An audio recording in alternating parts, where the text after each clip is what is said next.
Bon, alors excusez-nous, on a eu un petit souci technique, mais a priori, Yolène.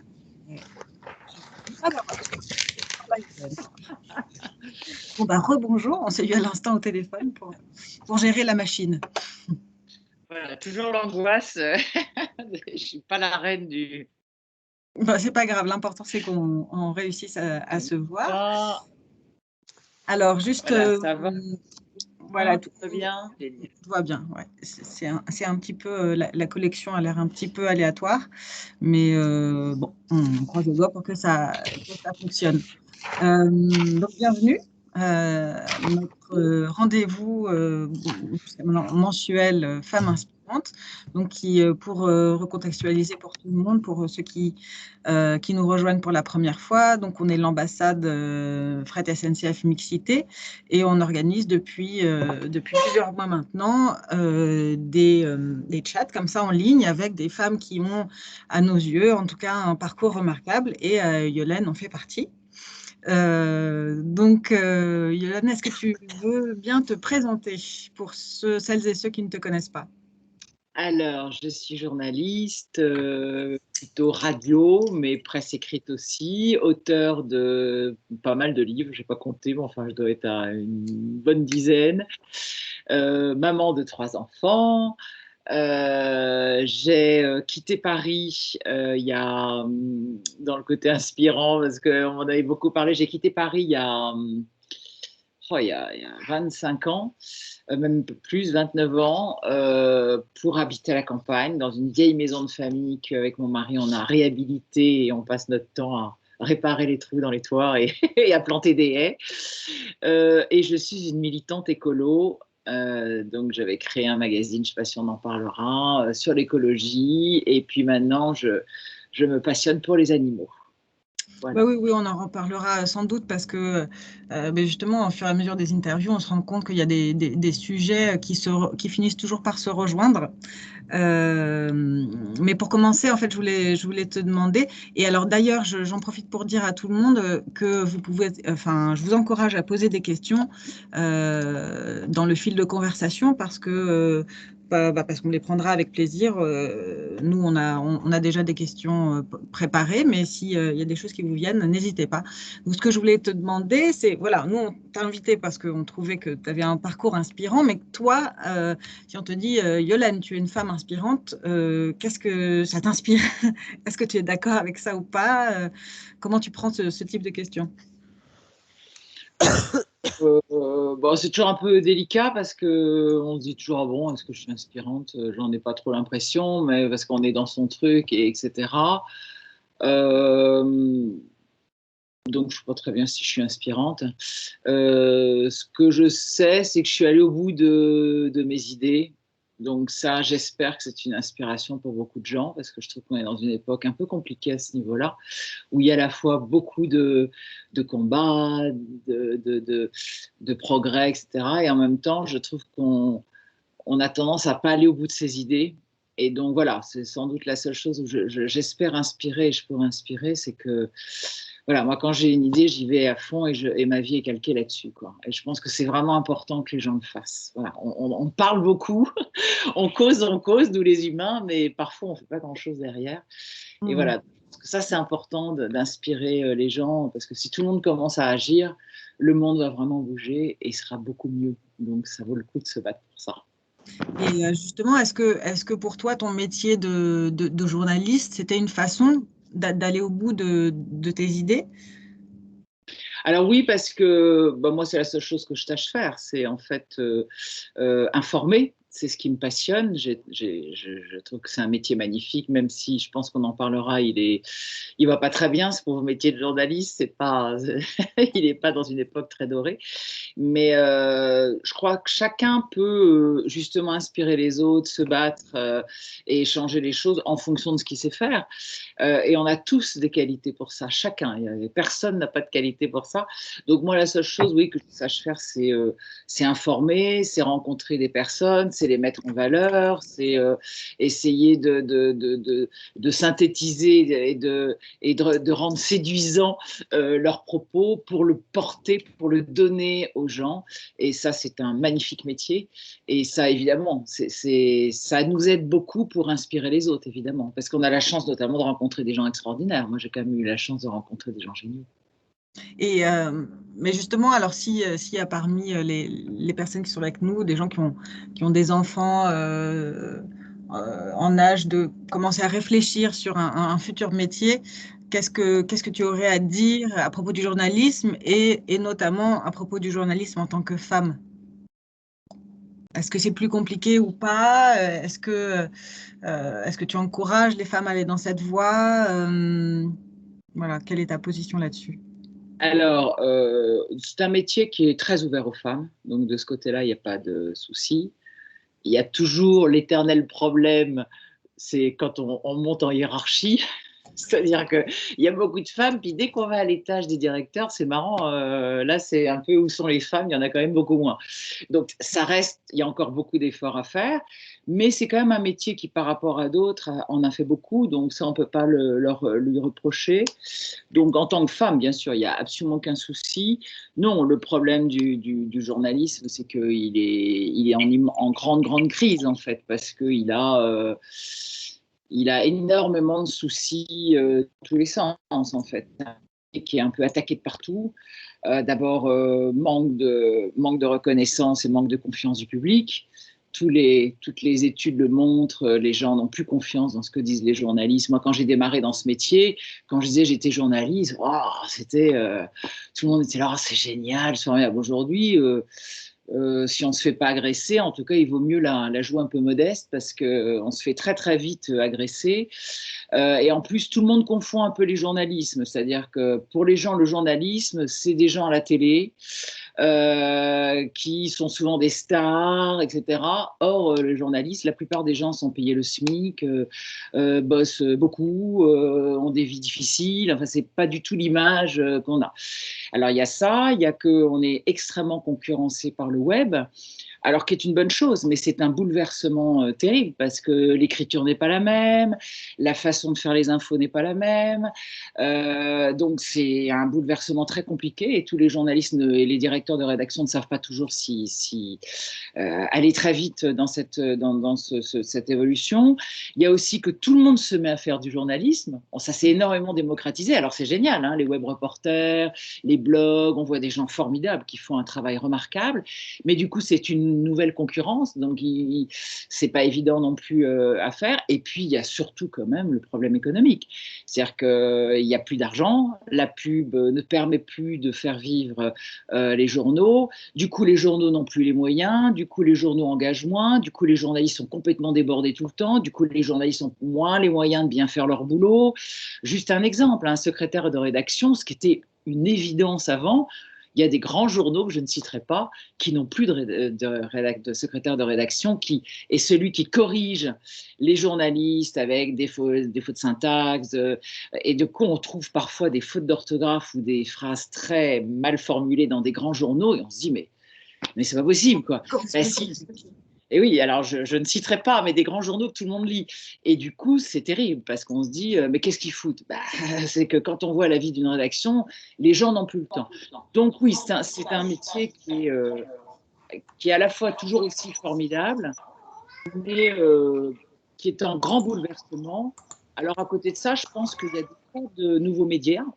Et moi, je citerai par exemple deux médias que moi j'aime beaucoup dans les médias nouveaux et qui montrent qu'on peut réinventer le journalisme. C'est Brut, que tout le monde connaît.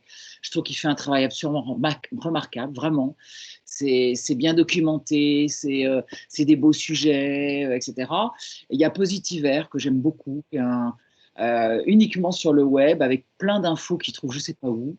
Où on trouve des infos qu'on ne trouve pas ailleurs et qui montrent les choses. Donc, on peut quand même renouveler le journalisme, mais c'est vrai que c'est compliqué en ce moment, quoi. Donc voilà, soyez gentils avec les journalistes, ils n'ont pas que des défauts.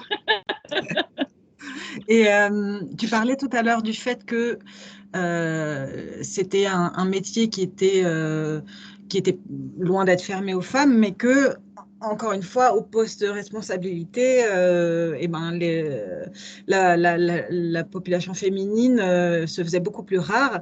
Moi, ça m'amène à la question des quotas, qui est une question qui est presque clivante, en fait, chez les féministes. Toi, qu'est-ce que tu en penses? Est-ce que c'est nécessaire? Est-ce que c'est ou pas, à ton avis? Alors, c'est vrai que c'est une question très clivante. En soi, ça ne devrait pas être nécessaire. Sur le principe, c'est terrible d'être obligé d'imposer des quotas, que ce soit pour les femmes, que ce soit pour les gens qui ne sont pas comme nous, les étrangers. Enfin, le fait de rendre les choses plus égalitaires est en soi très gênant intellectuellement. Mais je pense que c'est nécessaire. Je pense que l'être humain est ainsi fait. Nous évoluons avec beaucoup de mal. Et si on veut un peu booster la société et qu'elle évolue dans le bon sens, je pense qu'il faut en imposer, oui. D'ailleurs, les pays comme les pays du Nord, souvent qui en ont imposé, ont beaucoup plus de femmes aujourd'hui et ne s'en portent pas du tout plus mal, bien au contraire. Donc oui, je suis pour. Même Oui, si je regrette de le dire. oui, on peut peut-être se dire que c'est un moment de l'histoire, c'est-à-dire un moment de rééquilibrage et qu'on peut rêver du temps où il n'y en aura plus besoin. Absolument. D'abord, pour imposer quand même aux hommes le partage du pouvoir, parce qu'il faut être clair, les hommes ont le pouvoir depuis toujours. Je ne sais pas d'ailleurs si c'est pas très lourd pour eux. Je pense que c'est de partager le pouvoir. C'est bien qu'on les aide aussi. Et puis pour obliger aussi les femmes à bouger, à se motiver, à s'engager, parce que les femmes aussi ne le font pas toujours. Donc dans les deux sens, il faut un peu avoir un mal pour un bien. Alors, je voulais passer ensuite sur un petit peu ton parcours, enfin plutôt sur ce que tu as appris de ton parcours. Est-ce qu'il a été en dents de scie? Enfin, c'est surtout la question des difficultés que tu as pu rencontrer, comment tu les as affrontées. Oui, voilà, en fait, l'intérêt de cette interview, c'est d'inspirer, de donner un petit peu des exemples de parcours. C'était quoi ta gestion de l'échec, de la difficulté, des obstacles?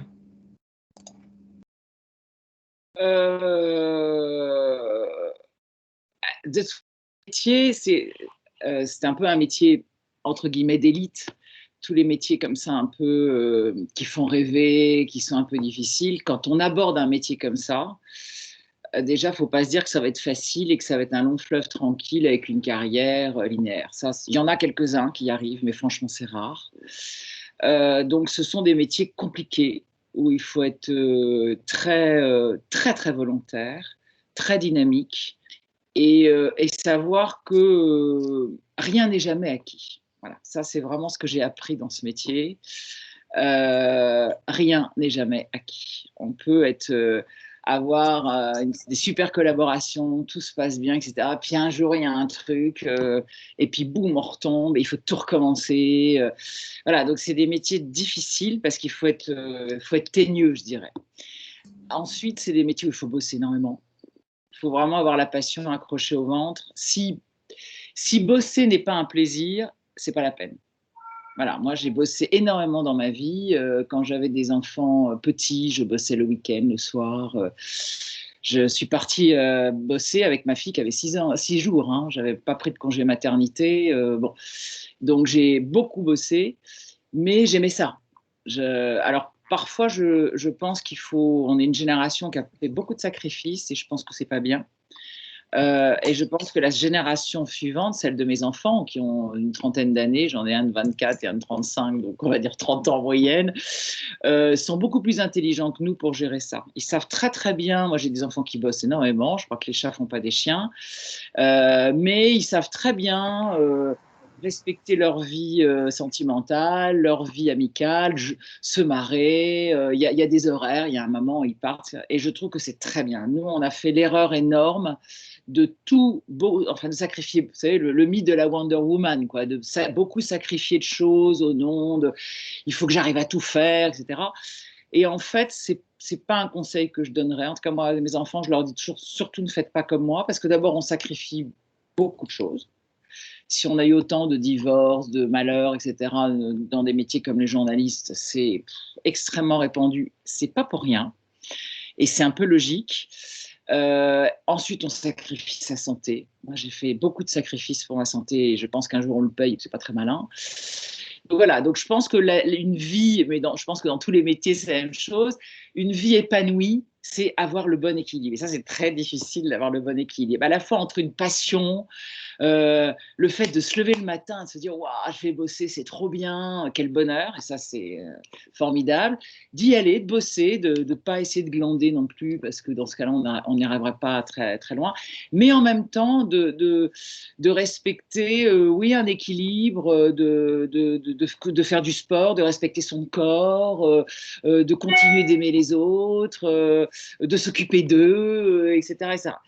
Et c'est ça la difficulté. Et c'est une plus grande difficulté pour les femmes, parce que malheureusement, les chiffres le montrent et les études le montrent, les femmes continuent de s'occuper beaucoup plus de la vie privée que les hommes, même si ça évolue énormément. Je trouve que comme dans les nouvelles générations, c'est extraordinaire. Pour moi, ça fait partie des grands, grands progrès d'aujourd'hui.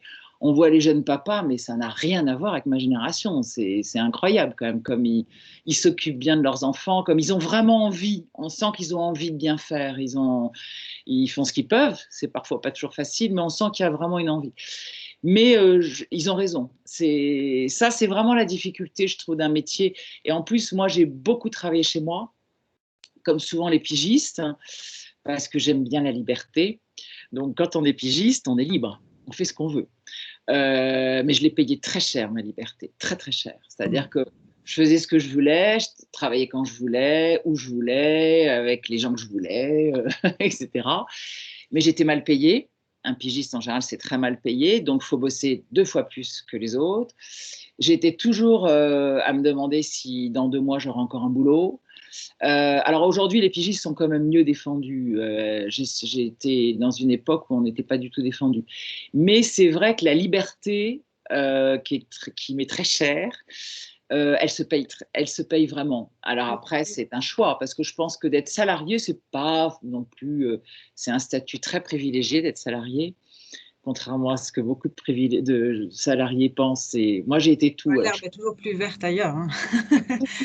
On a toujours ce côté à être insatisfait de l'endroit où on est, mais bon, il n'y a pas d'idéal nulle part. Comme tu disais, quand on est pigiste, on a une grande liberté, mais ça a souvent avec une forme de précarité, un besoin d'y aller plus, avec plus de battants. Et puis quand on est salarié, il y a d'autres problématiques. Mais je vois dans le fil de conversation Karen qui pose une question quand on parlait de cette grande difficulté, et d'autant plus quand on est une femme, enfin les sacrifices à faire dont tu parlais pour mener de front sa carrière, sa vie de femme, sa vie de mère.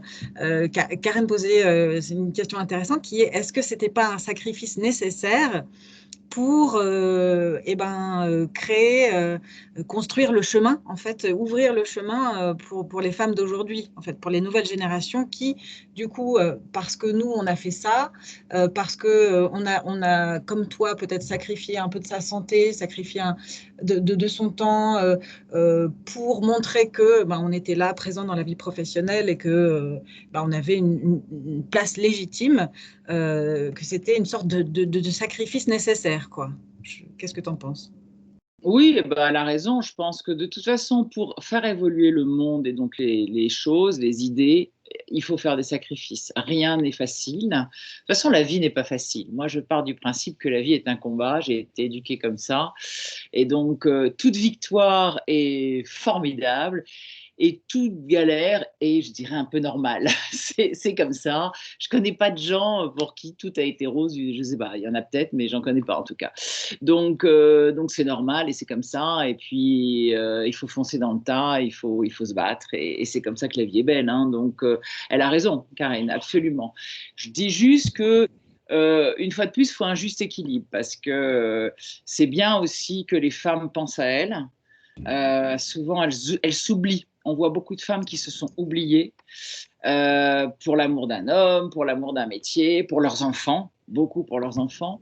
Et je pense qu'après, du coup, ça donne souvent des gens un peu malheureux, aigris, qui peuvent en vouloir aux autres, et je pense que c'est pas une bonne chose. Voilà, mais c'est l'expérience qui me fait dire ça. Je l'aurais pas dit à 20 ans. Hein.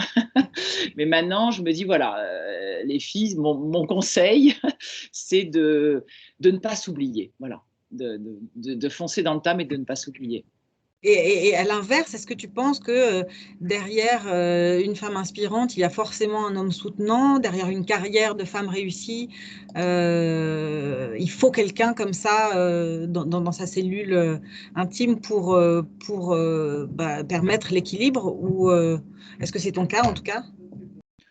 Pas toujours. Je pense qu'il peut y avoir des hommes inspirants et qui aident leurs femmes.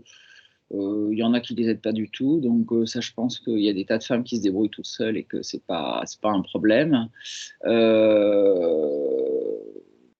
je pense que quand on est une femme là-dessus, on est souvent très seul quand même. On est seul face à énormément de choses à gérer. J'aurais tendance à dire aussi qu'un homme peut vous aider, votre mari, votre compagnon, etc. Mais les copines peuvent vous aider. Moi, je crois énormément à l'amitié entre des femmes. Moi, j'ai ma meilleure amie que j'ai connue, j'avais 3 ans. C'est un peu ma sœur idéale que j'ai.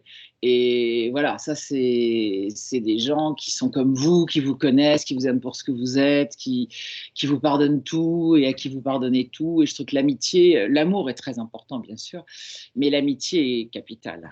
Et dans les difficultés comme ça, je trouve que s'entraider entre femmes, se donner plein de tuyaux, je trouve que c'est très important parce que souvent, et c'est un truc qui est, en tant que féministe, c'est quelque chose que j'ai remarqué, c'est que je trouve souvent les femmes ne s'entraident pas. Alors je sais que c'est pas très politiquement correct de le dire et je me suis souvent fait un peu casser, taper sur les doigts quand je l'ai dit, mais je maintiens. J'ai rencontré pas mal de femmes qui étaient pas très aidantes pour les autres et qui étaient un peu obsédées par leur propre réussite, etc. Ce qui est humain, hein, mais je pense que c'est une erreur. Je pense que les femmes entre elles peuvent énormément s'aider et que nous devons nous aider. Et ça s'est pas toujours fait dans le passé. Mais là aussi, cette nouvelle génération, je trouve, moi je vois ma fille, les bandes de filles, les bandes de copines, c'est devenu quelque chose de vachement important. Autant que les hommes d'ailleurs, qui se sont beaucoup entraidés entre eux, avec des clubs, enfin les hommes ont monté toute une société où ils se sont beaucoup entraidés et c'est très très bien. Je trouve ça formidable que des hommes aient envie d'avoir des copains et d'être entre eux et de se soutenir. Bah, les femmes commencent à le faire aujourd'hui et je pense que c'est très très bien. Je pense que les femmes s'entraident énormément, vraiment. Enfin, pour moi, les femmes sont très importantes. Il y a ce mot justement qui apparaît là dans le fil de conversation, ce mot de sororité. Alors, je ne sais pas si tu l'emploies pas parce qu'il écorche un peu tes oreilles au niveau phonétique, ou si tu préfères le mot, enfin, les mots amitié, soutien, etc. Mais c'est vrai que c'est une sorte de mot nouveau qui est apparu depuis quelques années et qui reflète un petit peu ce dont tu parles à l'instant. Oui, oui, tout à fait. Mais c'est vrai que je préfère le mot d'amitié, de compréhension, oui, je pense que l'entraide féminine, c'est un truc énorme qui est en train d'arriver en ce moment, qui est très importante, beaucoup plus qu'avant. Dans les livres que j'ai écrit un livre sur une fausse Lavigne, qui était une vraie cocotte, qui s'appelle Valtès de Lavigne, à une époque terrible. C'est le 19e siècle où les femmes ont des vies mais épouvantables. Et entre elles, c'est la guerre, quoi. C'est les fameuses lionnes, les courtisanes. Il y a quelques amitiés, mais et en fait, c'est terrible. Et c'est pour ça qu'elles s'en sortent pas. Elles étaient féministes sans le savoir, mais c'est un problème qu'on reproche aux féministes d'ailleurs. Elles s'entretuent, comme toujours, tous les mouvements politiques. Elles se disputent toutes, etc. Et je trouve ça terrible, quoi. En fait, il n'y a que dans l'union qu'on s'en sort. Et ça, on l'oublie, ça fait un peu bête de le dire, mais malheureusement, on ne le voit pas assez souvent. Et c'est une des caractéristiques des humains, d'ailleurs. Il faut toujours qu'on s'étripe, qu'on se divise, on n'arrive pas à rester unis. Et les femmes, là-dessus, il y a eu beaucoup. D'ailleurs, on nous a souvent éduqués comme ça, hein. Il fallait être la plus belle, la plus séduisante, etc. Donc, il y a beaucoup de concurrence entre les femmes et c'est une véritable erreur. Il faut vraiment il faut aller plus loin là-dessus. Je pense que c'est capital, vraiment. Et alors, du coup, même un peu une question un peu du même ordre que celle sur les quotas.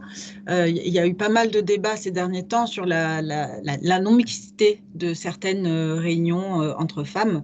Bon, quelque chose que effectivement les hommes ont pratiqué pendant très longtemps. Mais la question, c'est est-ce que nous aussi, on doit en passer par là? Est-ce que c'est nécessaire d'avoir un temps de non-mixité pour ensuite mieux se retrouver? Ou est-ce que tu penses que non, d'emblée, il faut qu'on soit peut-être au-dessus de ça et dès le départ, embarquer les hommes dans nos recherches, dans nos réflexions? Est-ce qu'il y a un besoin d'un temps d'entre-soi ou pas?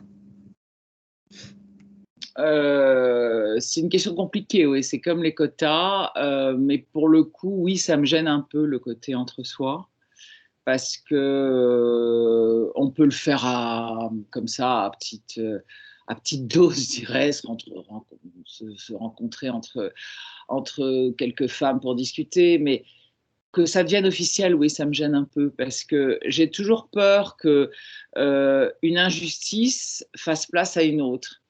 Et je pense qu'un rejet fasse place à un autre.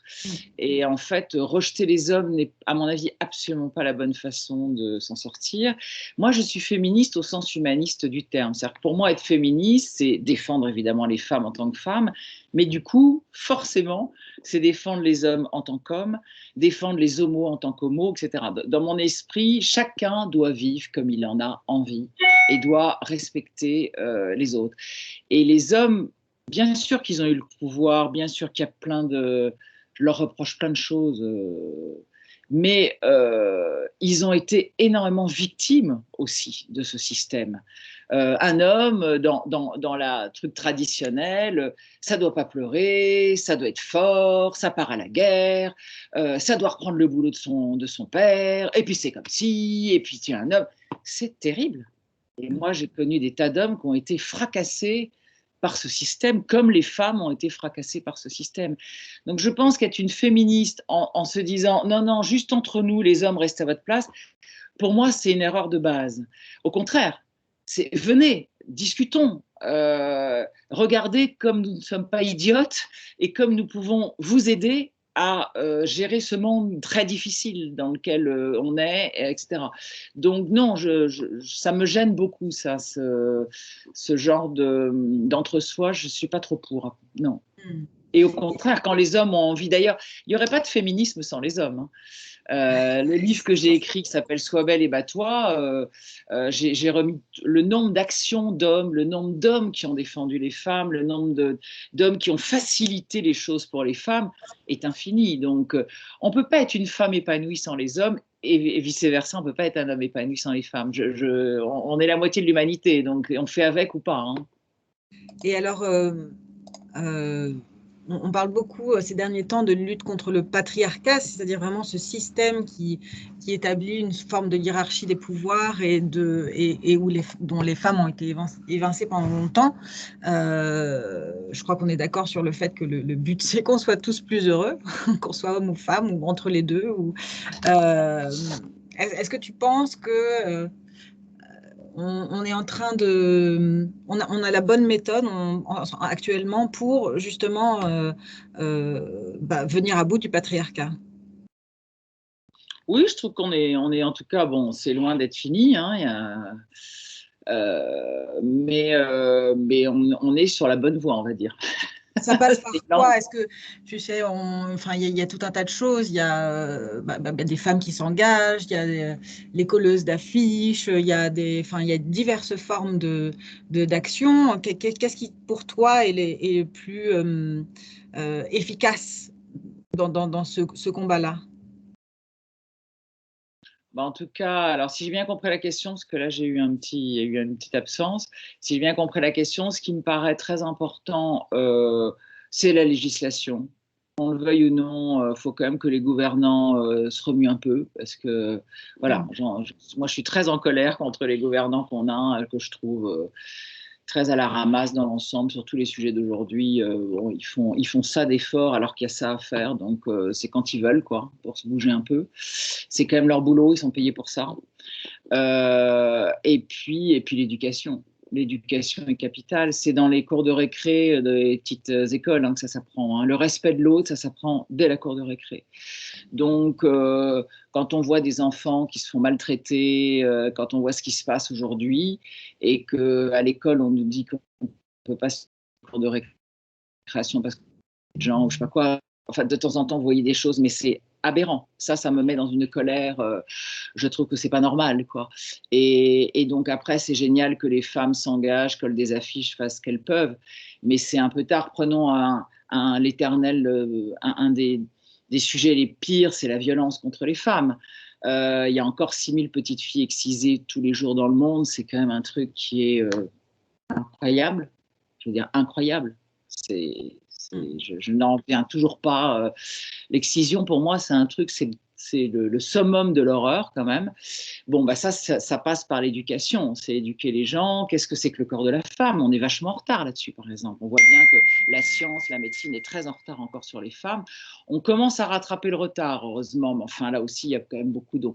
Donc, qu'est-ce que c'est que le corps d'une femme? L'enseigner tout de suite, très vite. Pourquoi le clitoris, c'est non seulement il est utile. Je suis en train de lire un livre là-dessus qui est vachement intéressant, d'un biologiste qui montre que le plaisir, c'est ce qui a aidé la biologie, c'est ce qui a aidé la biodiversité, parce que même chez les animaux, s'il n'y a pas de plaisir, il n'y a pas de reproduction. Hein. Les animaux, ils ne sont pas fous. Et même les femelles se débrouillent toujours dans toutes les races animales pour que ce soit bon. C'est ce qui est normal. Si c'est un enfer, vous ne le faites pas souvent, hein, et vous n'avez pas beaucoup d'enfants. Donc, le plaisir, c'est la vie. Et donc, ça, c'est des choses qu'on peut apprendre très, très vite aux gens. La violence, c'est un truc qui s'apprend très vite. Moi, je m'intéresse beaucoup aux animaux. On sait qu'il y a des tas d'enfants qui martyrisent les animaux. Les parents ne disent rien parce que c'est qu'un animal. Et que c'est prouvé aujourd'hui, il y a eu des études qui, à partir du moment où on commence sur les animaux, après, on va un peu s'exercer sur les petites filles parce qu'elles sont plus faibles que toi. Et puis après, la cruauté, c'est comme une drogue. Il faut toujours que ça aille en montant. Et puis un jour, c'est des gens qu'on retrouve comme serial killers ou qui battent leur femme ou qui la tuent, etc. Donc, tout ça, ça s'apprend à l'école. Et je pense que l'école a un rôle, mais capital à jouer et qu'il faut l'aider là-dessus. Et sur le respect de l'autre et de soi d'ailleurs. Mais le respect, c'est quand même un truc qu'on n'apprend pas encore beaucoup. Quand on voit tous ces hommes violents ou violeurs, ils n'ont pas appris. Si on leur avait appris les choses, ils n'en seraient pas là. Donc, l'éducation, et puis oui, légiférer. Je trouve qu'il y a des tas de façons. On est très en retard en France, comme toujours. Et en matière sur les femmes, on est très en retard. Regardez l'Espagne, qui est un pays où il y avait beaucoup de violence. Ils sont en train de faire des progrès absolument remarquables. Il y a tout un travail sur les hommes violents, etc. Et ils obtiennent des sacrés résultats. Donc, c'est faisable. Quand on regarde à l'étranger, il y a plein d'expériences qui marchent. Qu'est-ce qu'on attend? On est un pays évolué, on a de l'argent, on a des tas de gens qui ont envie. Qu'est-ce qu'on attend? Je ne sais pas. Et justement, on aime bien poser cette question, si tu étais présidente de notre République ou Premier ministre, enfin, quelle serait, s'il y avait une mesure que tu prendrais, ce serait laquelle, toi? Ah ben, la mesure, mais alors je réponds un peu à côté en même temps parce que la mesure, elle est énorme, mais je ferais complètement un gouvernement écolo. Mais alors écolo, totalement. Parce qu'à partir du moment où on est écologique, ce que les gens ne comprennent pas, c'est que l'écologie, ce n'est pas juste les petits oiseaux, quoi. L'écologie, c'est une façon de voir la vie. Donc, il y a 3 volets dans l'écologie. C'est le social. Donc, le social, c'est ce que les Gilets jaunes, malheureusement, on leur a mal expliqué. C'est que c'est justement défendre les plus pauvres, défendre les femmes, la répartition des rôles. Enfin, il y a un volet humain et social capital. Ensuite, c'est le volet économique, c'est-à-dire que l'économie doit passer par le green, par du vert, et donc il n'est pas question de retourner à la bougie. Il y a toute une économie intéressante pour gagner de l'argent, etc. Et ensuite, le côté purement écolo que les gens connaissent, où là, c'est la défense de la biodiversité, etc. Donc, j'aurai un gouvernement complètement écolo parce que, enfin, moi, je pense que si on va pas vers une écologie en urgence, je ne sais pas où on va, mais on y va vite et ça va pas être bien, quoi. Je pense pas qu'on va avoir des lendemains très, très enchanteurs. Donc, je pense qu'il y a urgence. Mm. Et est-ce que justement, il y a un endroit pour toi où enfin, se retrouve l'écologie, le féminisme, il y a ce mot d'intersectionnalité. Pour toi, c'est des causes qui vont dans le même sens finalement? Ah, ça va toujours dans le même sens, ouais, absolument. La vraie écologie, quand elle est bien comprise, mais malheureusement, les gens ne la comprennent pas très bien, mais c'est ça. C'est vraiment, en fait, pour moi, l'écologie, c'est le respect. Donc, le respect de tout ce qui est végétal, animal, humain, etc. Et c'est donc se reposer, donc, alors que nous sommes basés sur une société qui est dans le pillage, dans la propriété, dans la jalousie de l'autre, mais qui est très très bien étudiée par les scientifiques. Hein. Dès qu'on a commencé, en fait, dès que l'homme s'est sédentarisé, qu'il a commencé à faire de l'agriculture, de l'élevage, est arrivée la propriété privée, la jalousie et les guerres. Je schématise un peu, hein, mais ça a été ça. C'est-à-dire que je me pose, j'ai ma propriété, mais quand même, le voisin, il a plus d'animaux que moi, sa femme est plus belle, donc hop, je vais faire une guerre, je vais essayer de lui piquer sa femme, de lui piquer ses animaux. Enfin, bon. Donc je schématise, mais c'est quand même un peu ça. La vie était plus facile avec les fameux chasseurs-cueilleurs et les nomades. Il y avait des disputes, mais qui n'allaient pas très très loin, quoi. Alors que là, on a inventé les guerres, bon. Et on a oublié les fameux communs. Et les communs, qui est une base de l'écologie, c'est que le monde appartient à tout le monde. Ce qui autrefois se faisait, il appartient à l'humanité. Donc, on revient vers ça, justement, vers des valeurs de partage, de respect, etc. Alors, est-ce qu'il y a des pays un peu idéaux dans le monde? Non. Mais il y a des choses comme ça qu'on peut un peu, il y a dont on peut s'inspirer. Moi, il y a deux pays qui me fascinent beaucoup, deux petits pays. C'est le Costa Rica, évidemment. Le Costa Rica qui, depuis 1850, a une politique qui défend l'environnement, donc comme quoi on peut le faire. C'est un pays très insécurisé, très pauvre. Le Costa Rica, c'est devenu la Suisse, entre guillemets, de l'Amérique latine. C'est un pays qui a de l'argent, qui gagne très bien, qui est le seul pays qui a une université de la paix. C'est quand même extraordinaire. Oui. Quoi. Il me semble qu'ils ont abandonné tout budget de défense pour le consacrer entièrement à la protection de l'environnement.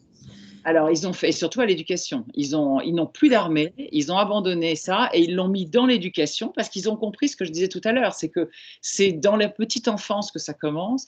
Du coup, ils ont une biodiversité absolument magnifique et très bien gérée. Ils représentent d'ailleurs aujourd'hui 6% de la biodiversité dans le monde. Donc, c'est énorme pour un petit pays comme ça. Et c'est un pays assez magnifique où les gens sont heureux de vivre, il y a très peu de violence, etc. Donc, c'est quand même. Alors, évidemment, c'est petit. Les gens disent, ah oui, c'est petit. Et alors, on pourrait très bien. Donc ça, c'est un pays très inspirant. Et puis, il y a un autre pays que je trouve assez remarquable, c'est le Rwanda. Comme on sait, il sort d'un génocide absolument épouvantable. Et je trouve qu'il s'en est sorti d'une manière très remarquable.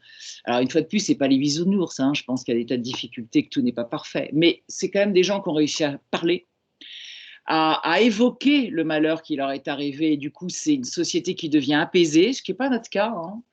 On ne peut pas encore parler d'Algérie, par exemple, ou de choses comme ça. Nous, en France, il y a encore beaucoup de sujets tabous. Ils ont réussi à parler de ça. Ils se sont rendus compte que les grands singes des plaines qui avaient été bouffés par la guerre, attiraient les touristes. Du coup, ils les ont protégés. Du coup, le tourisme revient, un tourisme de luxe, c'est-à-dire qu'il faut payer très cher et on est sur une liste d'attente pour payer 2 000 €, je crois, la journée. Je crois que c'est hors de prix pour avoir la chance d'aller avec un guide dans la jungle pour tenter de voir les gorilles. Du coup, ils ont donné du boulot à tout le monde. Il y a du boulot pour les guides, dans les villages, pour trouver de la nourriture, pour accueillir les touristes, etc. Tout ça est plutôt très bien fait. Les gorilles, ils ne sont plus en voie d'extinction. Du coup, ils ont décidé que la déforestation serait illégale. Enfin, et je trouve que les femmes sont très importantes dans le gouvernement. Je crois qu'il y a 45% de femmes qui travaillent dans le gouvernement. Ben voilà, c'est un petit pays qui s'en sort quand même avec beaucoup de volonté et qui est assez remarquable. Donc voilà, on peut comme ça se rendre compte que quand on veut, mais il y a une vraie volonté politique à chaque fois, on peut s'en sortir. Alors, une fois de plus, j'ai toujours un peu tendance à être très enthousiaste, à décrire les choses de manière un peu trop. Donc, ce n'est pas les bisounours. Je suppose qu'il y a plein de difficultés. Mais il y a des vrais progrès et on pourrait s'en inspirer, justement. Ouais. En t'écoutant, là, j'ai cette image, enfin, tu parlais de l'importance de l'éducation, donc j'ai l'impression que c'est la base, c'est le tout début du processus. Et en fait, on parle aussi des choix politiques, donc c'est ce qui est, enfin, en tout cas, de la façon dont on gère la politique pour le moment, c'est un peu le sommet. Donc, c'est un mouvement qui part de ces deux pôles-là pour faire avancer les choses. Et à propos de la base d'éducation, tu me disais que tu avais des enfants, je crois que tu as deux fils et une fille, c'est ça? Ouais. Ouais. Et alors justement, comment est-ce que est-ce que tu les as élevés de façon différente ou absolument similaire? Qu'est-ce que ça a donné? Justement, comment est-ce que tu leur as transmis des valeurs, enfin, justement tes engagements, tes croyances, enfin, ce en quoi tu crois, ces valeurs de respect, le féminisme, etc. Est-ce que tu peux nous raconter un petit peu ça? Bah, oui, j'ai deux fils qui. Alors j'en ai un qui est vraiment un féministe pour le coup, qui est, qui est le premier à partir en bataille pour défendre les femmes. Pour lui, c'est même pas une question. J'adore, parce que pour lui, il dit, je ne comprends même pas qu'on se pose la question. Donc ça, c'est parfait. J'en ai un autre, c'est plus compliqué. On a des discussions. Il parle beaucoup des féminazis, c'est son grand terme. Donc on a des grandes conversations enflammées.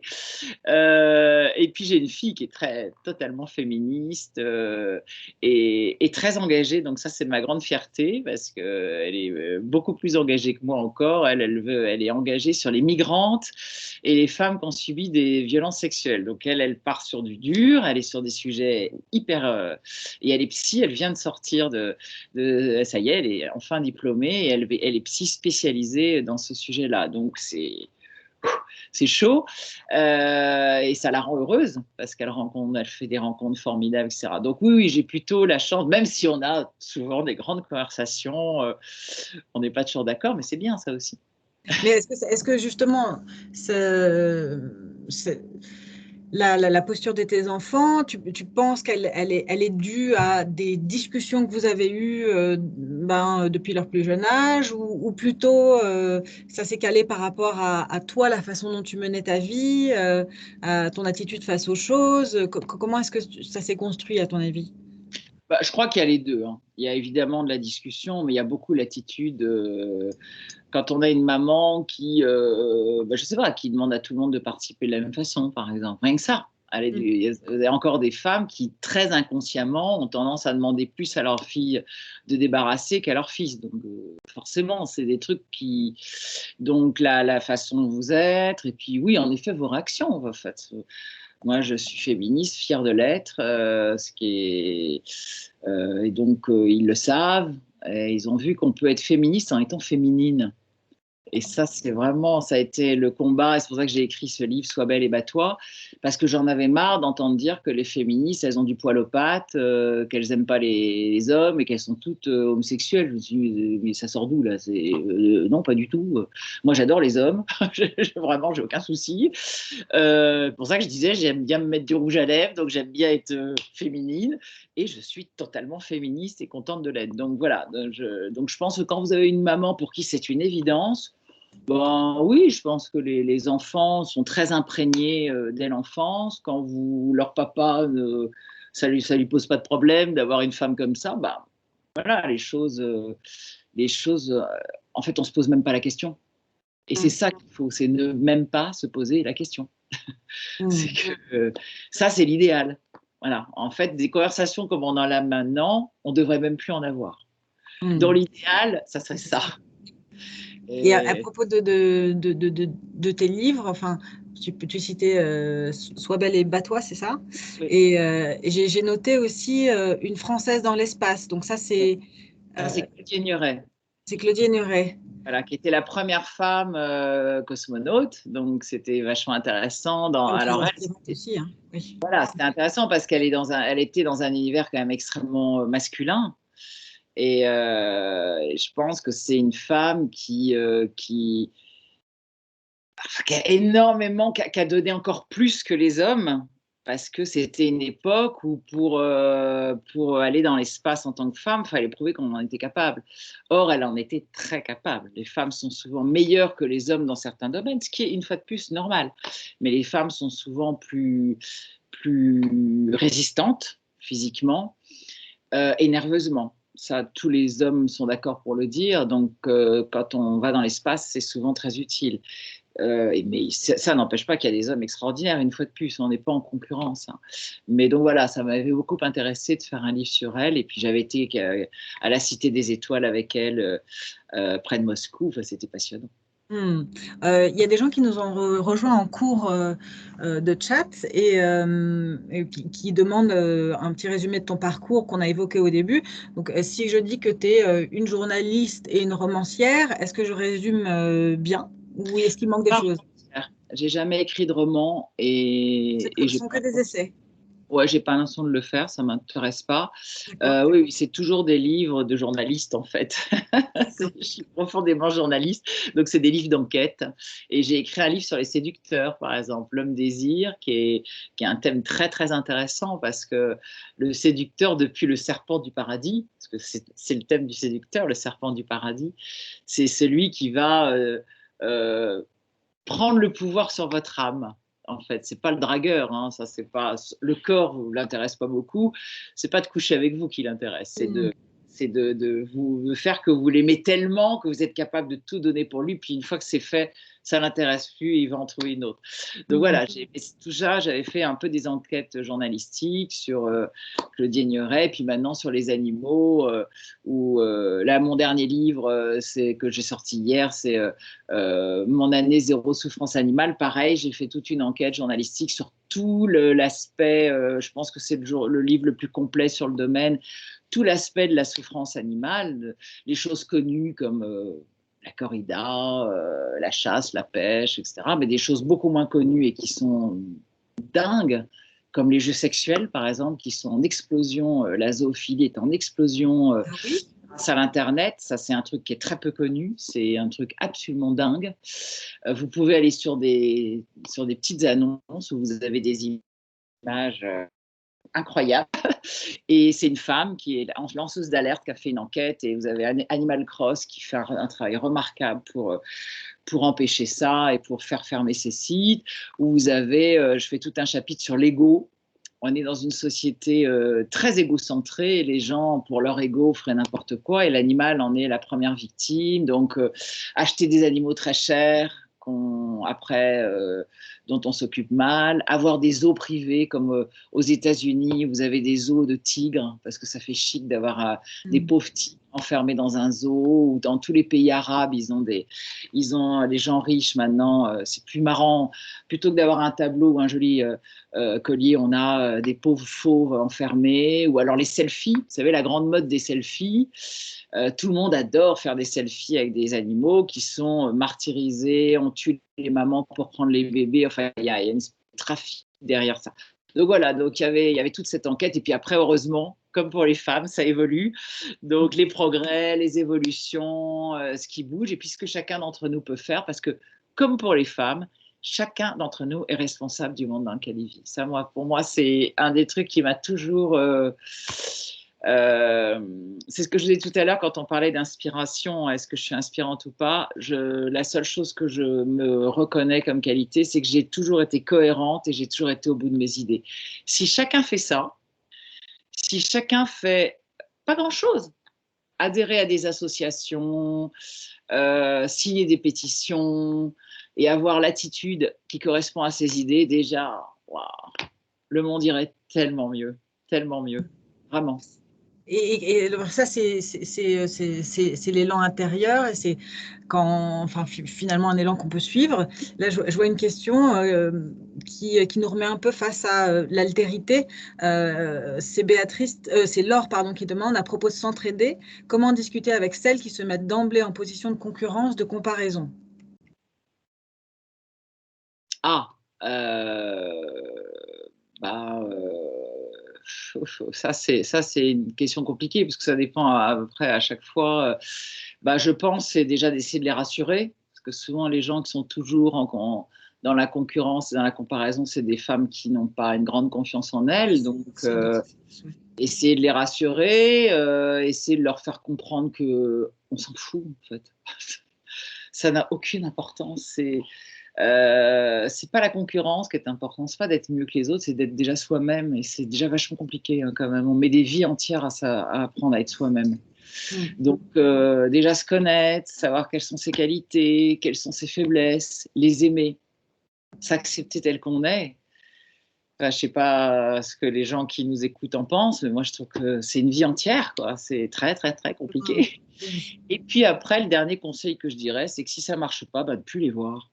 Moi, c'est un truc que j'ai appris avec la vie, c'est qu'il y a des gens qui sont toxiques et j'ai plus envie de perdre de temps avec les gens toxiques. Donc moi, quand les gens me prennent trop le chou et que ça va mal, eh ben, je préfère pas les voir et m'axer sur des gens avec qui ça se fit bien, avec qui peuvent m'aider, que je peux aider. On n'a qu'une vie, elle est courte. Donc, il faut y aller, quoi. Et il ne faut pas perdre de temps. Il y a des gens qui vous font perdre beaucoup de temps, beaucoup d'énergie, beaucoup d'estime de vous. Ces gens-là, il faut fuir. Hein. Même si c'est dans votre famille, même si c'est des gens proches, il faut fuir. C'est peut-être pas un bon conseil, mais en tout cas, moi, c'est celui que je m'applique à moi-même. Et alors, justement, si toi, tu avais une devise comme ça dans la vie, est-ce que tu en aurais une sur une façon de conduire ta vie, enfin, quelque chose qui te tient, hein, qui t'a toujours aidé ou pas? Ouais, aller de l'avant. Je dirais, je pense que c'est aller de l'avant qui résumerait mieux les choses. Ne jamais se laisser abattre. Aller de l'avant, pour moi, c'est être joyeux, par exemple. Je vois des gens qui se plaignent tout le temps, alors qu'en fait, ils ont beaucoup de chance. On a quand même beaucoup de chance en France et les gens ne s'en rendent pas compte. Arrêtez de se plaindre tout le temps. Même, bien sûr que les choses sont difficiles, mais c'est normal. C'est la vie. La vie, c'est difficile. Donc, voilà, être joyeux, se contenter de ce qu'on a. Pour moi, aller de l'avant, c'est ça aussi. C'est malgré ce qu'on a. Et ça, les animaux me l'ont beaucoup appris. Les animaux se contentent de ce qu'ils ont. Nous, on est toujours à se dire, ah, ça aurait pu être mieux. Oh là là, pourquoi j'ai pas eu ça? Pierre, pourvu que j'ai ça. Pierre, si j'ai pas ça, ça va pas y aller. Donc, on est toujours en train de regretter, de penser à l'avenir. Penser au présent, déjà se contenter et y aller, continuer. Et puis, aller de l'avant, c'est être avec les autres, c'est continuer ses passions. Enfin voilà, jamais se décourager, parce que dès qu'on se décourage, on se laisse bouffer par tout ça, par toute cette nostalgie, par toutes ces difficultés.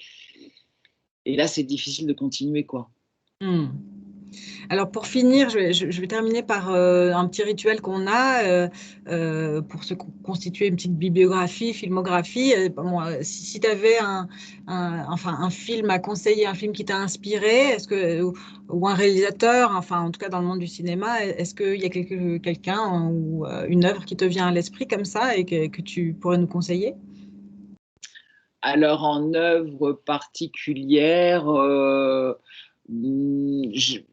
en fait, non, je dirais que j'adore Almodovar, qui est quelqu'un que j'aime beaucoup, mais j'ai pas particulièrement. En fait, j'adore les films de toutes sortes, mais j'ai pas un film particulier. Moi, ce qui m'inspire le plus, c'est le foisonnement intellectuel qu'il y a autour des intelligences animales, qui pour moi est une découverte intellectuelle incroyable. Donc, par exemple, un livre comme Intelligence animale d'Emmanuel Ploudeba, qui est qui est une Française. Ça fait partie des nombreux livres qui m'ont énormément inspirée et que je conseillerais beaucoup à tout le monde parce que c'est un secteur qui donne la pêche. C'est une des dernières utopies. C'est une vraie utopie. Et